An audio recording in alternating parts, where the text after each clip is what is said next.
We're at the 79th Annual Congress of the International Pharmaceutical Federation here in Abu Dhabi. And with me is Amy Howard. Amy is a Paediatric Pharmacy Fellow at the University of Maryland, and maybe more significantly at the moment, Amy is this year's recipient of the American Pharmacists Association Ton Hoek Scholarship for her global work actually in developing pharmacy initiatives. Now Amy, welcome. Thank you for having me. It's a great pleasure. Tell me, you've had rather a circuitous route to your pharmacy career to get where you are now. Tell us a little bit about that. I think that probably the official route to pharmacy really started after Peace Corps Senegal. About a decade ago, I joined Peace Corps Senegal and was doing work as a rural healthcare advisor there. Okay, this is before pharmacy, before you started pharmacy? That's before I got to pharmacy school, and actually, as a result of that involvement, my dad kind of suggested to me, I think pharmacy might be a good fit based on what you've been doing and what my interest was in, equal access to medications. So. Sure. Now I know you started your pharmacy career really, well, even before you became a pharmacist with IPSF, or is that just as you graduated from school? No, I actually jumped into that very early on.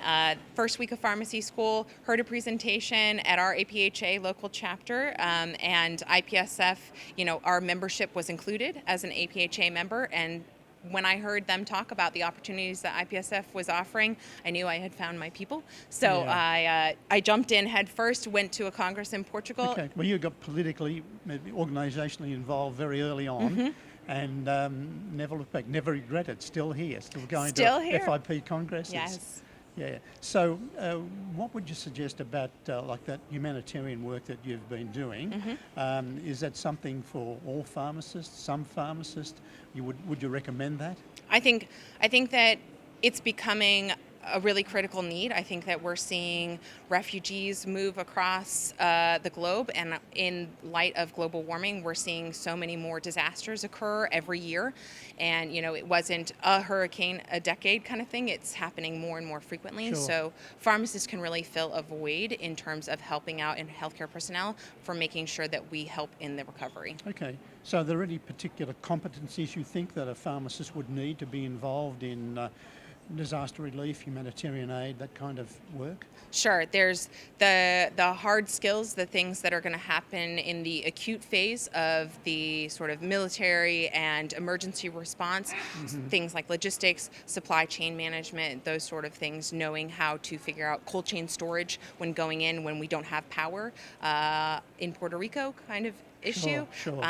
I tend to focus maybe more on the skills that almost every pharmacist would need, but you use it to help develop your resiliency as a humanitarian pharmacist. So things like empathetic listening and effective communication, because when you're thrown into that team and meeting people for the first time, it's really important that you're able to kind of adopt your communication style so that you deal with those leaders. Fine. So really what all pharmacists have, all pharmacists should have those skills, just adapting a little bit to specific circumstances. Yes. Now you mentioned military and emergency. There is a MEP section here at FIP. Is.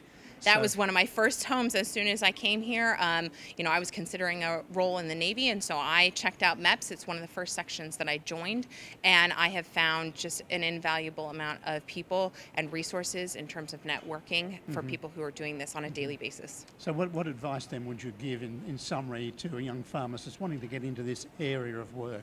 I really think that seek out the people who are doing this, try and get involved. FIP is a fabulous resource. We have people who are doing this day in and day out. We're developing the humanitarian pharmacist framework, so really kind of establishing what that path forward is going to be, but acting locally, figuring out what your local association can do and how you can volunteer. Well, Amy Howard, you're a great ambassador for pharmacy. Thank you. Should I say FIP as well. Thank you very much. This is John Bell reporting for FIP Abu Dhabi.